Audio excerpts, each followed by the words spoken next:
Oh shoot. Well, here we are. We're in the big year 2026.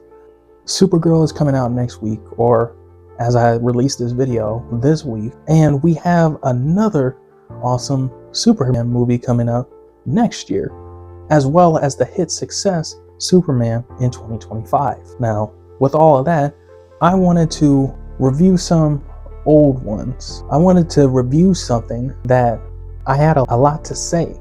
Man of Steel has been reviewed to death. That most of the points people have made, I have those same points. I have some sort of, history with this movie. When this movie came out, I was around 10 or 11 years old. As this movie was coming out, I was given a choice: complete this Marvel Legends Build-A-Figure or watch this movie in theaters. And making the smart choice, of course, who wouldn't choose Batman vs. Superman? It's Batman vs. Superman in theaters. What, you think I'm just gonna let that go for a figure? So excited, went to the theater, watched this movie, I think on a Saturday or a Friday, and man, I wish I could have completed that figure. This movie, I don't like it. With Man of Steel, I can see how people might like that movie and those movies and those parts of it, but there are just some parts of this movie that people try to defend that I cannot fathom why. So that's what we're gonna do. We're gonna try and look at this and review this, not just in the aspect of how it may destroy the character of Superman, Batman, Lex Luthor. We're gonna look at this as a film.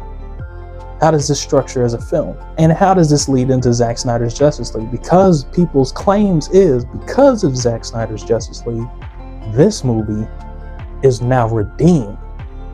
And I'm here to tell you that is complete and utter BS. Let's review Batman vs. Superman, the Ultimate Cut. So to start off, big factor in how this and why this movie fails is the reason they fight. It doesn't matter if you have some bad villains, some bad plots. If the reason that they fight works, people will like it. I like Godzilla vs. Kong. I can understand how people can see some of that script being contrived, but the reason they fight makes sense. Batman vs. Superman is so easy to do. They're different characters. They have different ideologies. They save people way differently. Their ideologies and their beliefs should be clashing together between the two. But unfortunately, in this film, it's manufactured conflict from the main villain. A lot of people are gonna say, you are a hypocrite because you don't like how this villain basically made these heroes fight when Civil War did the exact same thing. How is that better? First, talk about why they fight. Lex Luthor had this most complicated plan that I can't really say in one go, and that's mostly the problem. Lex Luthor, his motivations make no sense, because at first he doesn't believe Superman is a god. He also believes that Superman is a threat. Okay. He wants to destroy Superman because he wants to destroy the false idol. Okay. He believes that if God is all powerful, he can't be all good. That's a little load of BS, but all right. So all of this fits his character, but it makes no sense to have Batman fight Superman, because if that was his main goal, if he knew that Batman could possibly find reasons to kill Superman, then why does he make Doomsday? If your plan was to kill Superman, then having Doomsday is all you really need. Why would you trust this clearly mentally unstable man into going out with your plan and killing Superman? Because we see that he flips on a limb, save his mom. And so that plan is out the window. And so he makes Doomsday. Now it'd be different if he made it after, but he was making it as soon as he made Superman go and kill Batman. Why does he want Batman dead too? Heck if I know. The reason they fight isn't because different ideologies or different reasons to look at something. They fight because Superman's mom is captured and says, if you don't kill the Batman, I will kill your mom. And then it leads into the fight where Superman had ample opportunity to say, hey, my mom's in danger, my mom's in danger. What does he do? He lifts him up and throws him back instead of talking to him. He doesn't have any kryptonite, and he wasn't near the kryptonite yet or the grenade launcher to shoot the canister. All you had to do was lift him up in the air and say, look, my mom is in danger. My mom's name is Martha. I don't know why I would say that, but my mom needs help. Will you help? That's all he had to do. And yet he wanted to fight because, well, it's Batman versus Superman. What did you expect? You wanted to have Superman just have a conversation and that be it? No, you want to see some conflict. You want to see Batman and Superman go on the screen. But that's the problem. They want a reason for them to fight, but they don't understand the reason why we want them to fight. The way they see the world. Like in Captain America's Civil War. Baron Zemo was the reason why the heroes started fighting each other with the Sokovia Accords. But if you really look at it, this was a shell waiting to crack under pressure. With the first Avengers, it's the United States thinking that they can be a threat. This was only a matter of time before the Sokovia Accords would have came. So even if Zemo didn't do what he did, it was only another world-ending event for Sokovia Accords to come into contract. And it's not Zemo whispering into Captain America's ear, they shouldn't sign up for the government. Steve's own internal beliefs says to him that that's not the American way. That's not freedom. In Iron Man, he sees his mistakes. He sees Ultron. He sees that the world is not in his control. He wants to keep the Earth safe. He wants to know and have assurance that they can save people, and that's the reason why they go at each other. It's not manufactured. Yeah, of course, like Zemo framed Bucky. And at the end, when they showed Bucky killing Stark's parents, it makes sense. It's not manufactured where Zemo out of nowhere captures Pepper Potts or Happy Hogan and says, if you do not kill Captain America, we're going to kill these people. Unfortunately, this movie just didn't give that.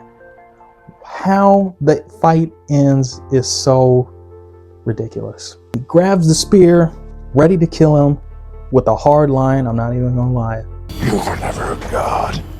You were never even a man. And as soon as he gets that spear to his face, the dumbest scene possible happens. You're letting him kill Martha.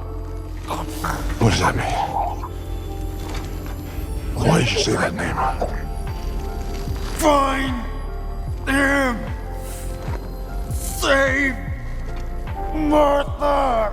I understand, or at least I see where he's trying to go. Batman finally understands that he is not just an alien. It doesn't count. He's an alien. He's not alive. He's not human.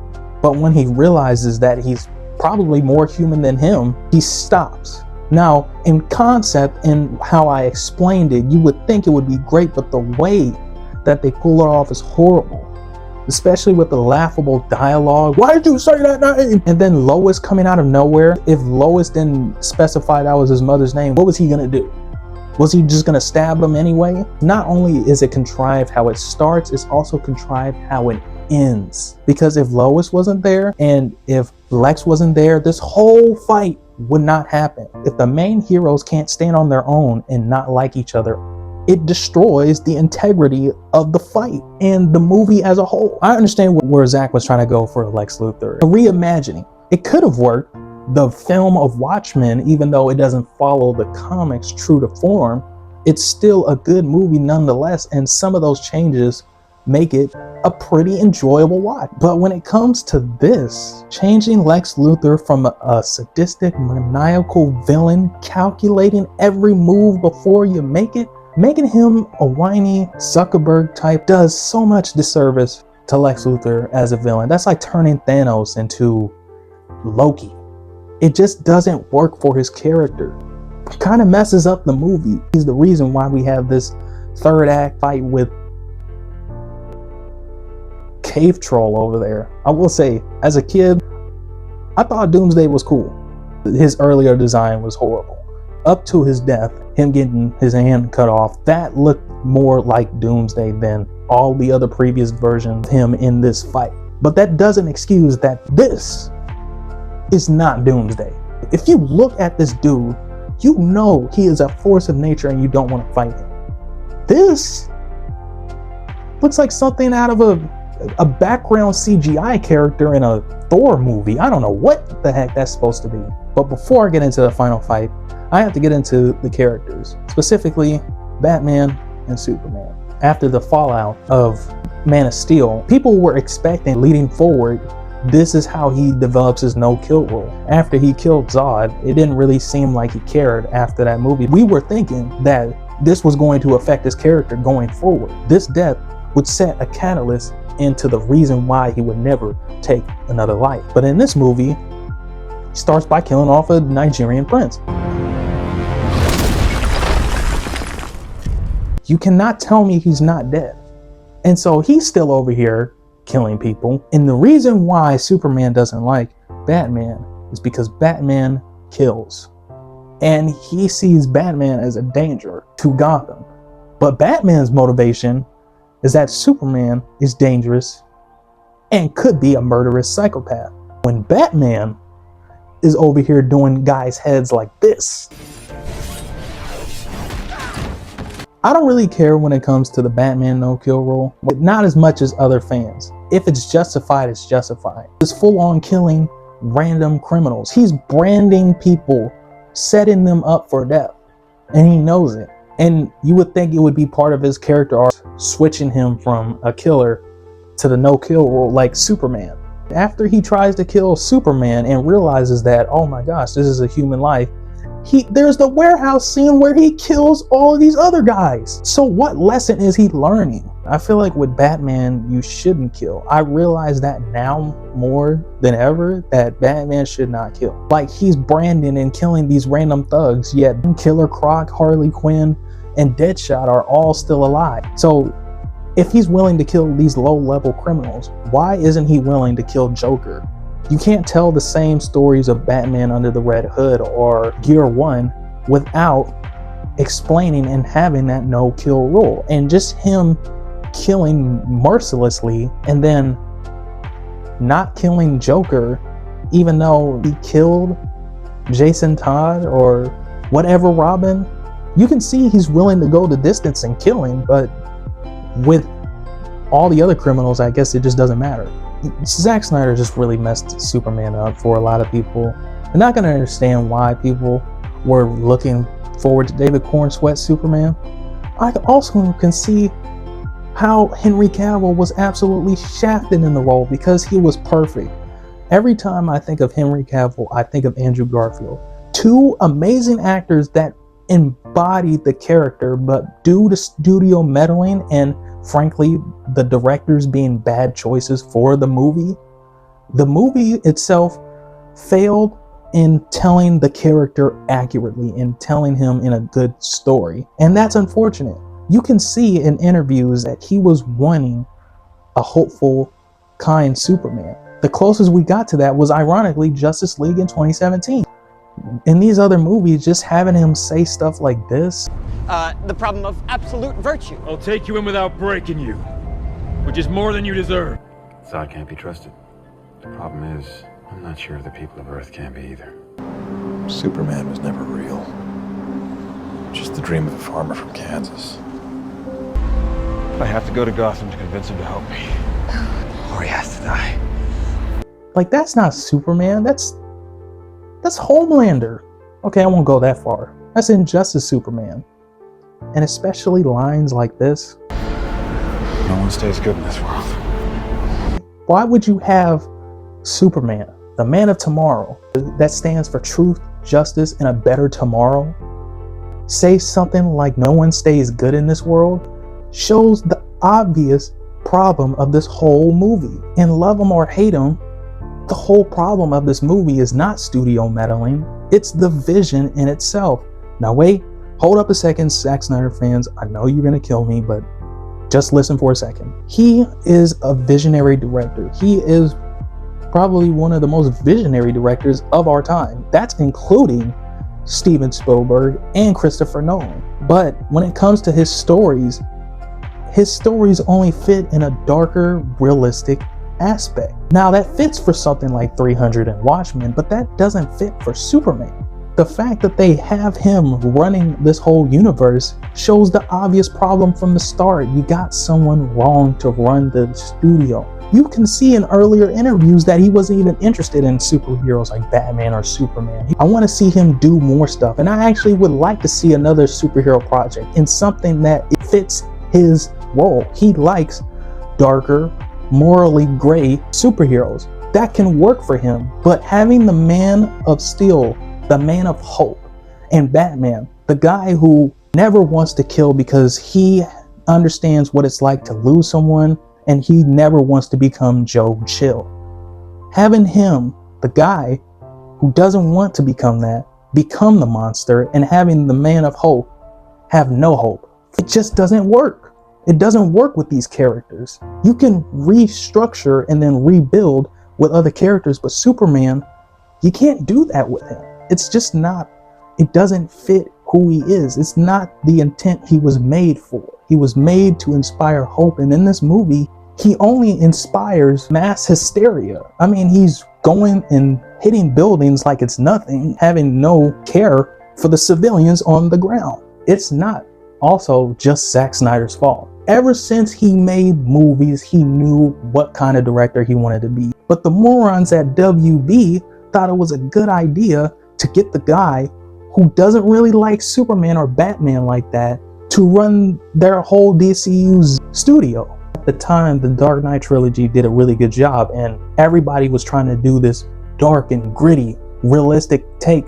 Now that works for Batman, you know, it works. It could work for Iron Man. Hell, I'll even say it worked for Spider-Man in The Amazing Spider-Man. They take mythical people like Aquaman, Wonder Woman, Superman, all of these colorful heroes, and bring them down into this dull world. What were they thinking? What did they think was going to happen? Did they really think people were going to enjoy that? That's when I say when studios are disconnected from the fans and don't really understand what they want. Just saying, Marvel does listen to their fans, but DC doesn't listen to them for shit. Now at the end, we have the big fight, and I am here to say that after all of the stuff I said, this fight is pretty cool. And it's sadly better than the Batman vs. Superman fight. I was excited for that fight. The whole movie was building up to that. In Civil War, you had more fights. You had 2 fights. But no, the movie called Batman vs. Superman only has them fighting once. And the fight was pretty one-sided. Like, Batman was whooping his ass. You're only going to give us one fight. Have it happen halfway through the movie, at least. So that way we can have 30 minutes of it. Because if you're not going to break it up in 2 fights, have this fight happen for at least 30 to 25 minutes of good fighting. We want to see it. We paid to see it. It says Batman vs. Superman, so I expect to see it. But I gotta say, the Doomsday fight, where he's fighting with Superman, Batman, and Wonder Woman, you can't lie and say that fight was not at least a little bit interesting. The fight ends with Doomsday and Superman dying. It goes off with him saying, "You are my world," to Lois Lane, even though this is the second movie and they really haven't established their relationship. You kill Superman in the second movie and you expect us to believe that? Imagine if this was 10 years. We could have had the same thing. We could have seen the Justice League at his funeral. We could have actually believed that this was the last time that Henry Cavill as Superman. You don't bring him into the second movie to kill him off. The film ends with them at his funeral and Batman promising to unite the League. I wonder how that turns out for him. So at the end of the day, I still think there are some enjoyable parts of this movie. Is it the worst movie ever? No. Is it the worst superhero movie ever? God, no. But is it one of the most disappointing superhero movies of all time? Hell yeah. This had so much promise. That you had great actors. I didn't even mention how great Batman is and Wonder Woman is. I know a lot of people for some reason don't like Gal Gadot as Wonder Woman. She looks and feels like Wonder Woman in the comics. And Ben Affleck as Batman, he could have gone down as the best Batman if only he didn't kill The good does not outweigh the bad. The pacing, even in the ultimate cut, is not good. The structure of the story is terrible. It does not work as the film that it was setting up to be. So is it underrated? No. Is it overrated? Absolutely not. But there are fans of this movie that they liked this movie before and they still like this movie now. And I'm glad they do. You know the excuse that if this universe could have continued, this would have been the best universe for DC going forward. And they fumbled by not bringing Zack Snyder back. And after looking at the leaked scripts and the leaked story of what was supposed to happen,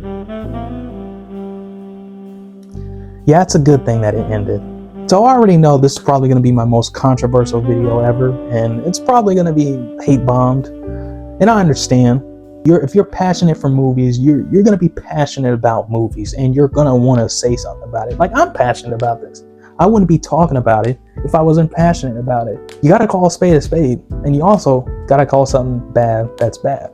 And in my opinion, this movie is bad, and I wish I could have liked it more. Are you excited for Supergirl? That's the question of the day. And what do you think was the best casting of the DCEU? Let me know. And as always, drink your water, be safe in these horrible times. Whipping the hat. Go ahead and add that Hans Zimmer bomb in there. Lights too. There you go. Okay, that was cool.